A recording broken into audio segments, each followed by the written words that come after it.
নমস্কার। পশ্চিমবঙ্গ সরকারের শিক্ষা বিভাগ,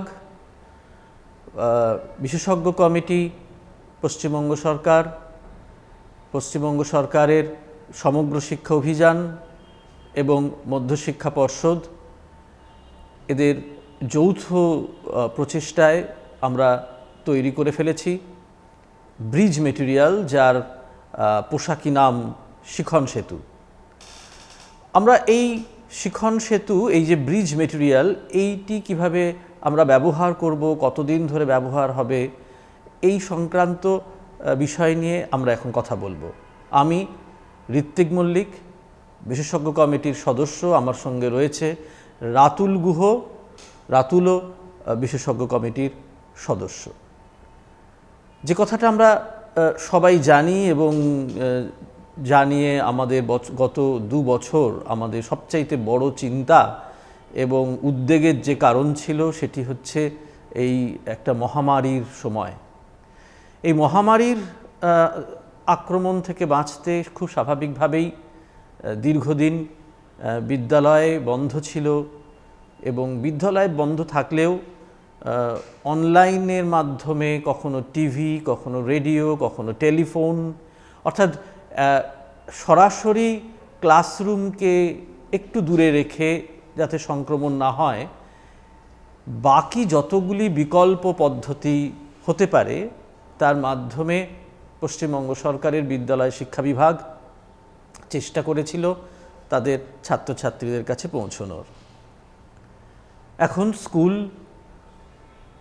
খুলে গেছে, 9-10 এবং 11-12 স্কুল খুলে গেছে, তাদের ক্লাস শুরু হয়ে গেছে এবং সামনেই হয়তো আমরা বাকি যে ক্লাসগুলো সেগুলোও হয়তো খুলে যাবে এবং আমাদের যে চেনা ছন্দ, পড়াশুনোর যে বিদ্যালয় শিক্ষার যে চেনা ছন্দ, স্কুলের যে চেনা ছন্দ, সেই ছন্দে আমরা আশা করি আমরা খুব দ্রুত ফিরব।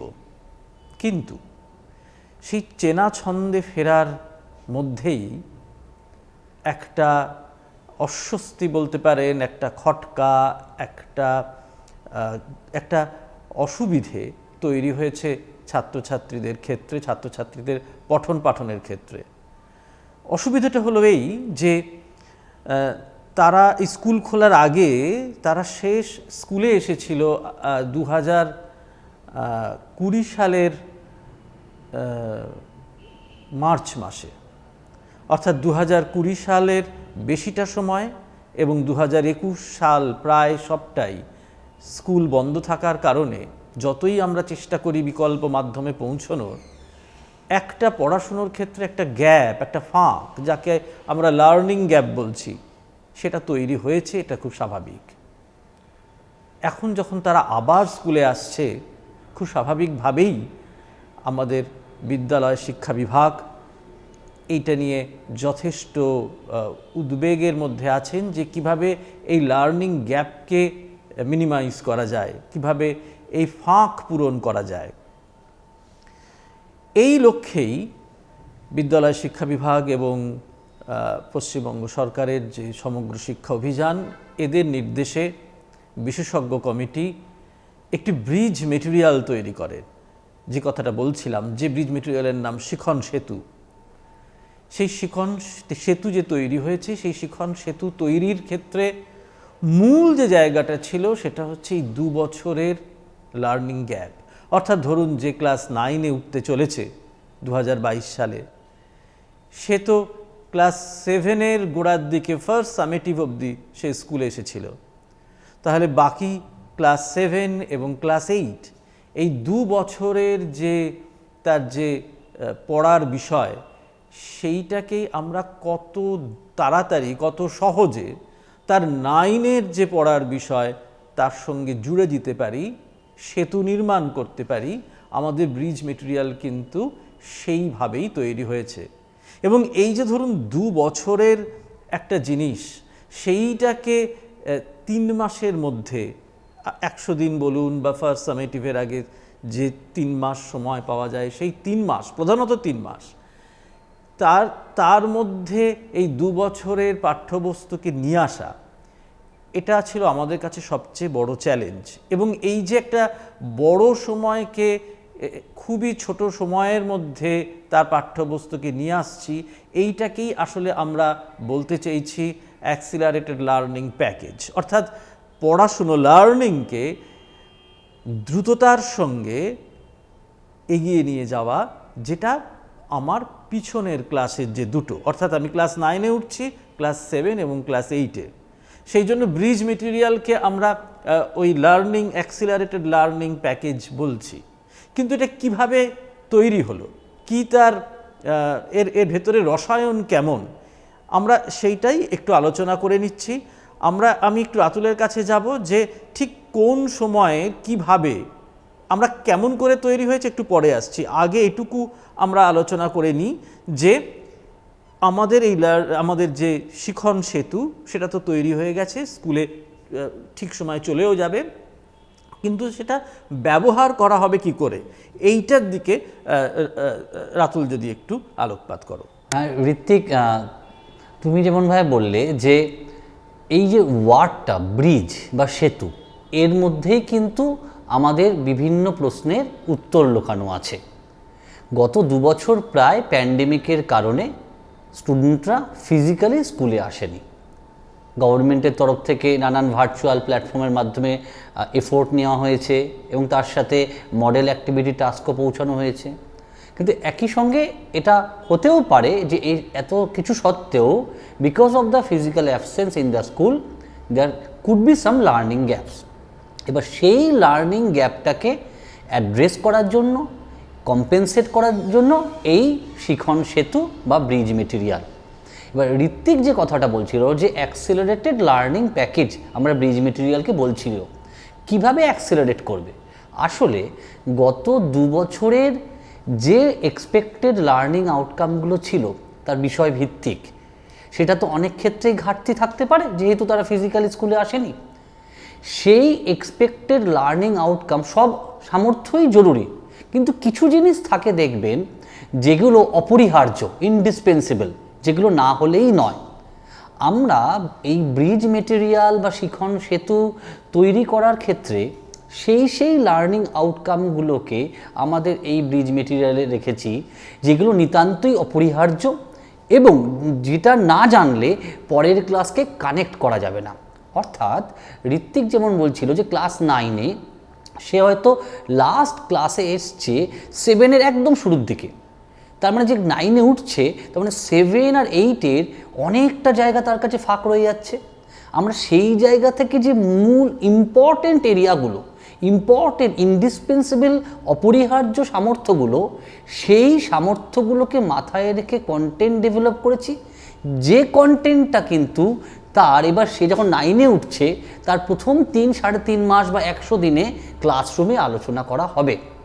এবং যেমন ক্লাস 10-এর ক্ষেত্রে যে এখন ক্লাস 10-এ উঠবে সে দেখা যাবে হয়তো ক্লাস 8-এর একদম শুরুর দিকে স্কুলে গেছিলো, তারপর সে 8 বা 9-এ বাকিটা সময় যায়নি, অথচ সে ক্লাস 10-এ উঠে যাচ্ছে। এটা তো একটা সিঁড়ি ভেঙে ওঠার মতো। যদি আমি 8ম আর 9ম ধাপের সিঁড়ি না ভাঙি, আমি হঠাৎ করে 10-এ ওঠা মুশকিল। ঠিক তেমনি 7ম আর 8মের সিঁড়িটা ঠিকভাবে না উঠি, তাহলে আমার 9মে ওঠা মুশকিল।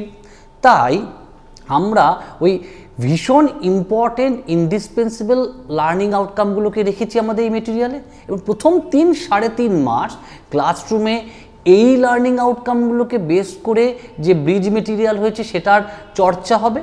এবং এক্ষেত্রে আমাদের একটা খুব স্পেসিফিক পয়েন্ট আছে, এটা কিন্তু কোনো ডিকনটেক্সচুয়ালাইজড বা আলাদা করা কোনো মেটেরিয়াল না। আপনি অ্যাজ এ টিচার আপনার এই মেটেরিয়ালটা ক্লাসরুমে তার শিখনের সময় যেমন ব্যবহার করবেন, যদি আপনার মনে হয় যেটা তার রেগুলার টেক্সট বুক, সেটাকে কখনো রেফার করবেন, আপনি সেটা অবশ্যই করতে পারেন, সেটা রেফার করতে করতে এগোতে পারেন। এবং আমরা যে বলছি এই যে 100 দিন বা 3-3.5 মাসের সময়, তার এরম নয় কিন্তু যে তারপর এটা ব্যবহার করা যাবে না। আপনার যদি মনে হয় যে এই মেটেরিয়ালটা তার 3-3.5 মাস ব্যবহার করার পর আবার বছরের বিভিন্ন সময় আপনার ব্যবহার করতে লাগছে, প্রয়োজন হচ্ছে, আপনার রেগুলার সিলেবাসের সাথে কানেক্ট করে আপনি ব্যবহার করবেন। আসলে প্রথম দিকে এই মেটেরিয়ালটা ব্যবহার করলে যে ঘাটতিটা গত 2 বছরে হয়েছে অনেকটাই পূরণ হয়ে যাবে। এবং এবং একই সঙ্গে এই মেটেরিয়ালটা সারা বছর আপনার যখন যেমন দরকার রেগুলার টেক্সট বুক আর সিলেবাসের সাথে কানেক্ট করে চলতে থাকলে তাহলে গত 2 বছরের ঘাটতিটা যেমন ভরাট হবে, এবছরের পড়াশোনাটাই কিন্তু একদম ব্যালেন্সড হবে এবং তার সামর্থ্য অর্জন করার ক্ষেত্রে অনেক সুবিধা হবে। এক্স্যাক্টলি, এখানে আমি একটা কথা রাতুল বলেছে যে এটা শুধুমাত্র যে 100 দিন বা প্রথম 3 বা 3.5 মাস, এটা তো প্রধানত মানে এই সময় তো এটা হচ্ছেই, কিন্তু অনেক সময় ধরুন এমন কিছু জিনিস আছে, ধরুন ক্লাস 9-এর এমন একটা কোনো বিষয়ের এমন একটা টপিক আছে যার সঙ্গে এই ব্রিজের একটা সরাসরি যোগ আছে, অর্থাৎ সেই টপিকের কিছু অংশ, তার সহজতর অংশ হয়তো 7 বা 8-এ ছিল, 9-এ তারপরে হচ্ছে, কিন্তু সেই জিনিসটা আছে যদি আমাদের বই যেভাবে সাজানো সেভাবে যেতে হয়, তাহলে দেখা যাবে যে সেই জিনিসটা হয়তো সেপ্টেম্বর মাসে গিয়ে সেই পড়াটা হয়। তাহলে আমি যদি প্রথম 3 মাসের ব্রিজের তার যে সহজতর অংশ সেটা আমরা ক্লাসে আলোচনা করেছি, আমি ধরে নিচ্ছি, তাহলে যখন সেপ্টেম্বরে ওই জিনিসটা হবে তখন যদি ব্রিজ মেটেরিয়ালের ওই অংশটাকে আরেকবার রেফার করে নিই বা আরেকবার আমরা সেটাকে ঝালিয়ে নিয়ে আমরা ওই 9-এর যে মূল জায়গা সেখানে ঢুকি, তাহলে সেটা কিন্তু খুবই সুবিধাজনক হবে। অর্থাৎ আমরা যেটা বলতে চাইছি সেটা হচ্ছে যে হ্যাঁ, ব্রিজ মেটেরিয়াল গোড়াতে আমরা প্রথমে ব্যবহার করব পুরনো অতীত 2 বছরের যে ক্লাস, সেই ক্লাসের ঘাটতিকে আমরা সেভাবে পূরণ করছি, কিন্তু সেটাই যে ওখানেই যে শেষ হয়ে গেল আর যে সেটা ব্যবহার করা যাবে না এরকমটা মোটেই নয়। খুবই ফ্লেক্সিবলভাবে, নমনীয়ভাবে আমরা এই ব্রিজ মেটেরিয়ালটা ব্যবহার করব।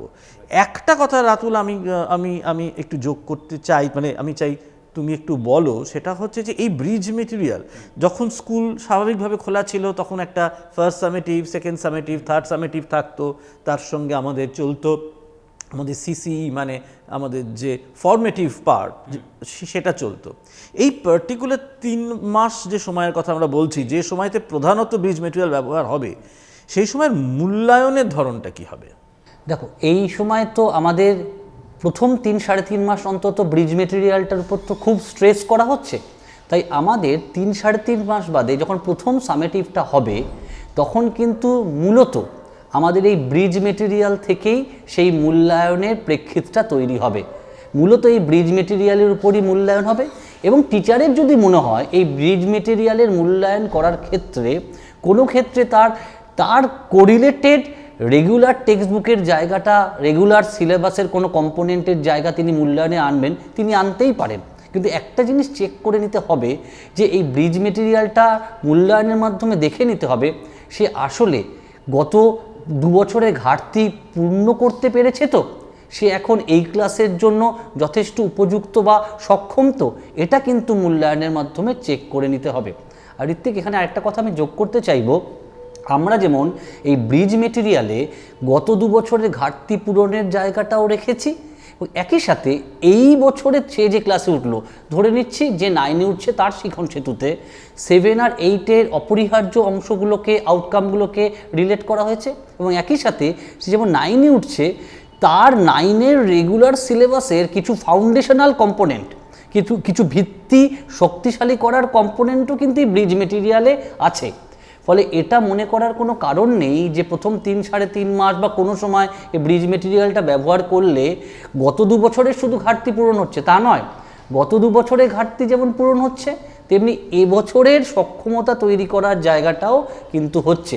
তাই মূল্যায়নের ক্ষেত্রে ব্রিজ মেটেরিয়ালকে প্রথম সামেটিভে তো বটেই, এবং পরের সামেটিভগুলোতেও গুরুত্ব দিলে দুটো কাজ হবে। এক, গত 2 বছরের ঘাটতিটা পূর্ণ যেমন হবে, এবছরের সক্ষমতা অর্জনের জায়গাটাও কিন্তু মূল্যায়ন হয়ে যাবে। ঋত্বিক, শুধু দুটো কথা একটু আপনাদেরকে বিশেষভাবে বলবার, সেটা হচ্ছে যে ব্রিজ মেটেরিয়াল শিখন সেতু আমরা যে নামেই ডাকি, সেটা কিন্তু একেবারেই আমাদের যে পাঠ্যসূচি, যে সিলেবাস, তার ওপর দাঁড়িয়ে।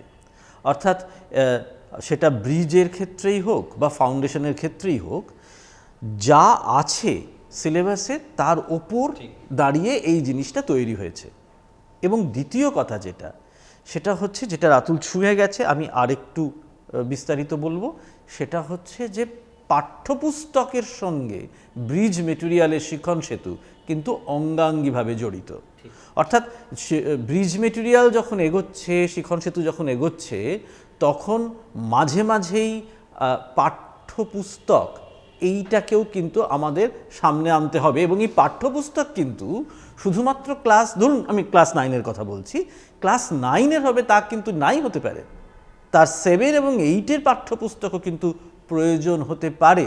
যেমন ধরুন একটা উদাহরণ দিই, যেমন ধরুন বাংলার টেক্সট পড়ার ক্ষেত্রে হয়তো দেখা যাবে ক্লাস 9-এ যখন সে একটা টেক্সট পড়তে যাচ্ছে, ধরুন একটা চিঠি পাঠ্য, হয়তো দেখা যাবে ক্লাস 7-এ বা 8-এ একটা চিঠি পাঠ্য ছিল, হয়তো বিষয় আলাদা, কিন্তু চিঠি এই রূপটা তার আগেই চিনে যাওয়ার কথা। সেই জন্য হয়তো দেখা যাবে ব্রিজ মেটেরিয়ালে ওই 7 বা 8-এর চিঠির কথা ওখানে আছে, তখন কিন্তু আপনার প্রয়োজন হতে পারে ওই পুরনো পাঠ্য বইটি। ফলে যখন আমরা ব্রিজ মেটেরিয়াল ব্যবহার করছি, এটা মাথায় রাখতে হবে যে এটা সিলেবাসের ভিতরকার জিনিস 100 বার, কিন্তু এই সিলেবাসটা কিন্তু একটু বড়, একটু ফ্লেক্সিবলভাবে ব্যবহার করতে হবে। তার যে 2 বছর যে গ্যাপ, সেই 2 বছরের সঙ্গে নতুন বছর, অর্থাৎ এই যে ব্রিজিং এবং এই যে সম্পর্ক 3টে টেক্সট বইয়ে, 3 বছরের টেক্সট বইয়ের, এইটাও কিন্তু ছাত্রছাত্রীদের পক্ষে হয়তো এই পুরো ডিজাইনটা মাথায় রাখা কঠিন, কিন্তু আমরা চাইব আপনারা এই পুরো জিনিসটাকে সামগ্রিকভাবে দেখবেন এবং অবশ্যই সেগুলো ব্যবহার করবেন। আমি জাস্ট একটু সাম আপ করে নিচ্ছি আমরা যেটা আলোচনা করলাম। So this bridge material is developed with an eye to compensate the learning gaps which occurred due to the pandemic situation. Students couldn't physically attend the classes because of pandemic issues. They couldn't attend the classes in regular mode. So there might be, and probably there will be, some learning gaps that took place in last couple of years. To compensate these learning gaps, the government, the Department of Education, PBSSM, Expert Committee on School Education Board, all togetherly have decided to develop such a material that would help the students to address the issue of learning gap, to compensate the learning gaps that happened in last 2 years. With such kind of a focus, we have developed these bridge materials. Now, we are calling it an accelerated learning package as well, because this particular material would be used at least for 100 days or 3.5 months, and if required more days. So while the school is open in the next academic session, so in first 3.5 months, these bridge material Shikhon Setu has to be used in regular collaboration with the regular textbooks and syllabus, and the teachers are expected to use this bridge material in such a manner, in such a way that helps the students to compensate those indispensable expected learning outcomes, those areas which are so very important to catch the learning outcome of next year. So suppose a student is in class 9 in 2022 session. So there might be some problem that happened in her or his learning because she or he couldn't really physically attend the classes of 7 and 8 in last 2 years. So this bridge material will help the students to grab those outcomes which were left out in last 2 years. In this material, we have accommodated certain outcomes of last 2 years. At the same time, we have accommodated some foundational component of the present year. So for an instance, suppose a child is in class 10 in 2022 session, in class 10. So the bridge material or Shikhon Setu for class 10 student is developed in such a manner, it has the indispensable expected learning outcomes of class 8 and 9, and at the same time some foundational component of class 10 as well. So it is a kind of a holistic material where we get the very important areas, topics and outcomes and content of last 2 years. At the same time, some foundational component of the regular class. So teachers are requested to use this bridge material at least for 3.5 months in the beginning or 100 days, and as and when required in the regular session. And one more request is that we have to check back, we have to evaluate whether the students have achieved the expected learning outcomes of last 2 years, so as to find out whether the learning gaps have been compensated. So for that reason, it's so very important that in the first summative, we will use these bridge material basically. Maybe some component of the regular syllabus can be included in the first summative, but basically the focus would be on bridge material in first summative. At the same time, in second and third summative also, as and when as you feel like, you can easily use this bridge material for evaluation purpose as you feel like. Ritik. আমাদের মোটামুটি এই হচ্ছে সামগ্রিক আলোচনা। আমরা সাধারণভাবে কিছু কথা যেগুলো ভূমিকার মতন সেটা আমরা আলোচনা করলাম, কি ভেবে, কেন এবং কিভাবে এই শিখন সেতু তৈরি হলো এবং তা ব্যবহার হবে সেগুলো আমরা বললাম। এরপরে আমরা যাব বিষয়ভিত্তিক আলোচনায়। আমরা একটা সাধারণ আলোচনা করলাম, আমরা যাব বিষয়ভিত্তিক আলোচনায়। কিন্তু যাবার আগে আমার মনে হয় যে আমাদের এই কাজ, আমাদের বলতে এখানে পশ্চিমবঙ্গ সরকারের বিদ্যালয় শিক্ষা বিভাগ, পশ্চিমবঙ্গের সমগ্র শিক্ষা অভিযান, মধ্যশিক্ষা পর্ষদ এবং অবশ্যই বিশেষজ্ঞ কমিটি, এই যে প্রচেষ্টা ছাত্রছাত্রীদের যদি এটা কাজে লাগে, ছাত্রছাত্রীদের যাতে এই এই এই 2 বছর বাদে আবার নতুন করে একবার স্কুলে আসা, এই অসুবিধেটা, এই জার্কটা, এই গ্যাপগুলো যদি তাদের ক্ষেত্রে কমানোর ক্ষেত্রে তাদের কিছু সুবিধে হয়, তাদের পঠন পাঠন এগিয়ে নিয়ে যাওয়ার ক্ষেত্রে অনুকূল পরিবেশের সৃষ্টি করে, সেদিকে নিশ্চয়ই আমরা দৃষ্টি রাখব। আমাদের আশা, আমাদের যারা শিক্ষিকা, যারা শিক্ষক আছেন, তারাও এই বিষয়ে যথেষ্ট যত্নবান হবেন। আমার মনে হয় যে এটা ঠিক যে শিখন সেতু বা ব্রিজ মেটেরিয়াল এটা নতুন, মানে এটা তো এরম তো আমাদের কখনো আমরা দেখিনি, এরম মহামারী 2 বছর স্কুল বন্ধ এরকম দেখিনি। ফলে এই কাজটা আমরা করেছি, আমরা নানান রকম ভাবনা চিন্তা করে একটা জায়গায় এটাকে দাঁড় করিয়েছি। এটা একটা খুব বড় চ্যালেঞ্জ ছিল আমাদের কাছে, এবং আমাদের এই চেষ্টা সফল হবে, সার্থক হবে যদি আপনারা এই ব্রিজ মেটেরিয়ালকে যথাযথভাবে শ্রেণীকক্ষে নিয়ে যান এবং ফাইনালি ছাত্রছাত্রীরা সেখান থেকে উপকৃত হয়। ধন্যবাদ।